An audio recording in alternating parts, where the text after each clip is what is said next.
Doctrine and Covenants 45 is what one early manuscript titled A Prophecy, given on March 7, 1831, to Joseph the Seer at Kirtland, Ohio.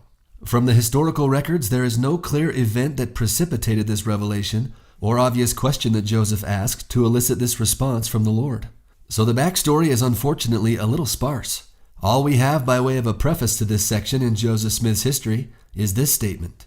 At this age of the church, many false reports, lies, and foolish stories were published in the newspapers and circulated in every direction to prevent people from investigating the work or embracing the faith. One example Joseph gives of such libelous press against the church was, he said, that a great earthquake in China, which destroyed from 1 to 200,000 inhabitants, was burlesqued in some papers as Mormonism in China. Apparently, at least one article had mockingly blamed the China earthquake on a young Mormon girl who predicted the disaster 6 weeks earlier. The obvious intent of this false report was to mock the church's belief in prophecy and to thus prevent people from taking the church seriously enough to investigate it.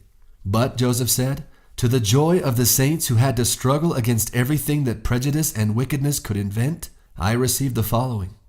From this brief preface, it appears that D&C 45 was simply a gift from a compassionate Lord who was reaching out to strengthen and assure his struggling, misunderstood, and misrepresented people with a revelation about the future, specifically about the millennial day. Now, it should be noted that the future, and specifically the millennial era, was already on the minds of church leaders and members at this season as a result of previous revelations recently received. For instance, 1 year earlier in March 1830, the Book of Mormon was published, wherein Jesus' second coming to a New Jerusalem was prophesied. Then, 6 months later, in September, the Lord revealed that the gathering of his elect to one place upon this land of America was a prelude to the millennial day, where he would dwell in righteousness with men on earth 1,000 years. Then, 3 months later, in December, while translating the prophecy of Enoch, it was revealed again that in the latter days the elect would be gathered from around the world to a holy city called Zion, a New Jerusalem, to prepare for Christ to come, together with the city of Enoch, and dwell on the earth in righteousness for the space of 1,000 years. Then, just over a month after that, in February 1831, the Lord promised to reveal the location of the city of the New Jerusalem, to which the elect would be gathered and to which the Lord would come. And then, that same month, he again assured the saints in Kirtland that he would return, and my people shall reign with me on earth, for the great millennium of which I have spoken shall come.